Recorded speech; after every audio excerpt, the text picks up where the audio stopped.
नमस्कार फ्रेंड्स। स्वागत है आप सभी का हमारे यूट्यूब चैनल कबीरा खड़ा बाज़ार में। थोड़े वीडियोज़ आने में लेट हो जा रहे हैं, काम की व्यस्तता की वजह से मैं रेगुलर वीडियो नहीं बना पा रहा हूं, बट कोशिश करूंगा कि किसी भी चीज़ पे चर्चा के लिए रेगुलर आपसे जुड़ा रहूं वीडियो के द्वारा। आज मैं जो बात करना चाहता हूं, ये बहुत ही अभी का एक हॉट न्यूज़ है, आप लोग भी सुन रहे होंगे, सब लोग देख रहे होंगे, यूजीसी के बारे में। तो यूजीसी जो है वो सीधे सीधे जुड़ा हुआ है स्वर्ण समाज से। मेरा नाम अनुज सिंह है, तो आप समझ गए होंगे कि मैं भी स्वर्ण समाज से बिलोंग करता हूं तथाकथित। तो मैं सबसे पहले बताऊं कि मेरा जो अनुभव है, मैं सिर्फ अपना अनुभव साझा कर रहा हूं कि आज के डेट में स्वर्ण समाज की जो स्थिति है ना, आपने एक कहानी मूवी आई थी विद्या बालन की, तो देखा होगा कि जैसे पिक्चर स्टार्ट होती है ना, कुछ चूहे हैं, उनके ऊपर कुछ दवा डाला जाता है, वो मरते हुए दिखाते हैं। तो जब भी किसी नए मेडिसिन का मतलब खोज होती है या नया मेडिसिन बनाया जाता है, तो उसका जो एक्सपेरिमेंट होता है ना, वो चूहों के ऊपर किया जाता है। क्योंकि चूहे जो है ना, कभी भी रिएक्ट नहीं करते हैं, जिस तरह से उनको कर दिया हो गया ख़त्म। तो एक तो ये पहली बात है। दूसरी बात है, तेज पत्ता आपको मालूम होगा, ये गरम मसाले का एक आइटम है। जब सब्जी बनती है ना, तो सबसे पहले उसमें तेज पत्ता डाला जाता है, लेकिन बाद में उसको खाता कोई नहीं है, बस उसका टेस्ट आ जाता है सब्जी में, और इसके बाद उसको ऐसे ही छोड़ दिया जाता है या तो निकाल के फेंक दिया जाता है। तीसरा और एक मैटर मैं बताना चाहूँगा। मंदिर का घंटा आपने देखा है, जिसको मर्जी आया बजा दिया, और जितना चाहा उतना बजाया, कोई रोक टोक नहीं है। तो आज के डेट में स्वर्ण समाज की स्थिति में पिछले बीपी सिंह के टाइम से देखता आ रहा हूँ, यही स्थिति लगभग होती जा रही है कि जो भी आ रहा है वो हर एक्सपेरिमेंट अपना जो है राजनीति का स्वर्ण समाज के ऊपर ही कर रहा है। एक तरफ तो आप कहते हो कि कटोगे तो बटोगे, ठीक है, वो रणनीति समझ में आती है कि कटोगे तो बटोगे। तो अगर कटोगे तो बटोगे, तो फिर ये चीज़ लाने की क्या ज़रूरत थी? ये तो बांटने वाली ही चीज़ें हैं ना। अगर कोई कुछ भी कहता है, इंसान का एक होना चाहिए, एक वर्ड है संस्कृत में, बोलते हैं मनसा वाचा कर्मणा। आपके जो मन में है वही आप बोलिए और उसी को आप करिए। लेकिन जो भी सरकारें आ रही है, जा रही है, ये इनके मन में कुछ होता है, बोलती कुछ है और करती कुछ है। इसका सीधा सीधा एग्जाम्पल एकदम सामने सामने आप देख पा रहे होंगे। ये तो ऐसा क्यों है, मुझे भी नहीं समझ में आ रहा है।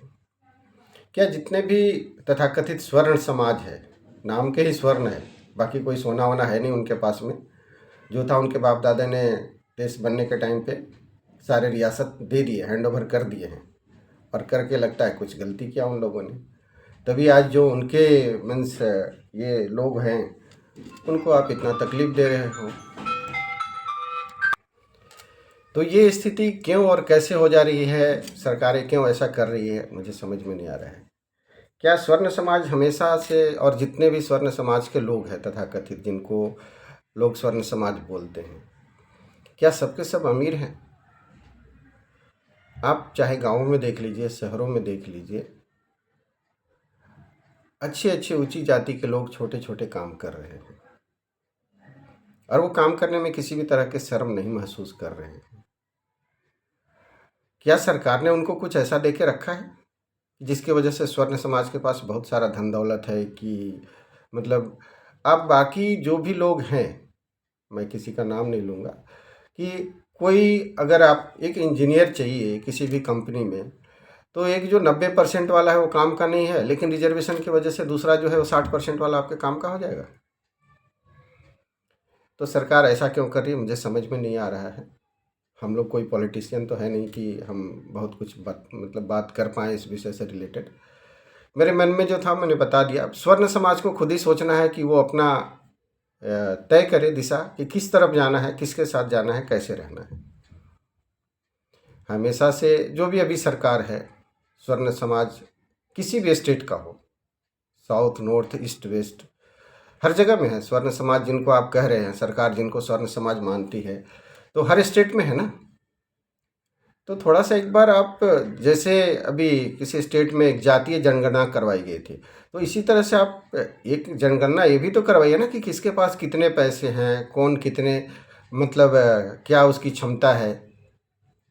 बस जाति के नाम पे आप उसको अलग कर दे रहे हैं, कुछ चीज़ों से वंचित कर दे रहे हैं कि भाई इस कॉलेज में, इस स्कूल में, इस नौकरी में अगर वो इस जाति से है तो उसका इतना परसेंट भी है तो नहीं होगा, अगर इस जाति से है तो इतना भी परसेंट है, कम भी है तो भी चलेगा, उसको ले लो। तो जो भी सरकार अभी है या आगे सरकार जो भी आएगी, किसी भी स्टेट की हो, चाहे वो स्टेट लेवल की सरकार हो, सेंट्रल गवर्नमेंट की हो, मेरा एक रिक्वेस्ट है कि आप ये जो जातीय जनगणना वगैरह है, इन सब चीज़ों को बंद करवाइए। क्या होना है इससे? दुनिया आधुनिकता के ऊपर इतना दूर तक चली गई, लोग चांद पे जा रहे हैं, हमारा भी देश उसमें बहुत सारा चीज़ पे सफल हुआ है। फिर ये सब चीज़ें क्यों पब्लिक के मन में आ रही है, पब्लिक के ऊपर क्यों आप थोप रहे हैं, मुझे नहीं समझ में आ रहा है।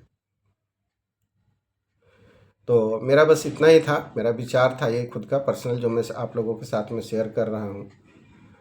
और स्वर्ण समाज को एक बार सोचना तो ज़रूर पड़ेगा कि किस तरह से। अच्छा देखिए, जहाँ ये फैसला लिया जाता है, ऐसा नहीं कि वहाँ स्वर्ण समाज के लोग नहीं बैठे हैं, अच्छे परसेंटेज में बैठे हैं, अच्छे अच्छे पोस्ट पे बैठे हैं, लेकिन किसी ने भी एक विरोध का वहाँ से नहीं दिखाया। जहाँ ये कानून बना है वहाँ से किसी भी स्वर्ण समाज के व्यक्ति का कोई भी विरोध नहीं था। क्यों? आप किस चीज़ से डर रहे हैं? सच्चाई बोलने में डर रहे हैं? क्या आपको पता नहीं है कि स्वर्ण समाज की स्थिति आज के डेट में ऑलरेडी बीपी सिंह के टाइम से आरक्षण का ये चल रहा है, तो आज के डेट में स्वर्ण समाज की स्थिति क्या है, कौन इससे वाकिफ़ नहीं है? अदालत तो निश्चित रूप से वाकिफ़ है, जो वहाँ जज की कुर्सी पे बैठे हैं उनको बहुत सारी चीज़ें जो है वो जानकारी है, हर चीज़ की जानकारी है। तो भाई मैं खुद उस स्थिति से हूँ और मैं ऐसे स्वर्ण समाज के लोगों को जानता हूँ जो कि मतलब जिनके लिए 200-300 रुपये कमाना भी मुश्किल है। पढ़ाई में अच्छा कुछ करना चाहते हैं तो वहाँ रिजर्वेशन का ये लगा हुआ है।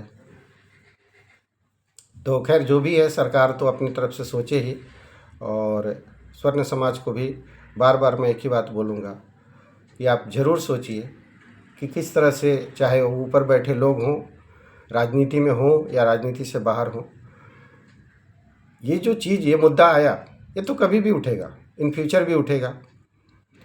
तो इस पर एकजुट होकर के, मिल कर के विचार करने की ज़रूरत है। धन्यवाद।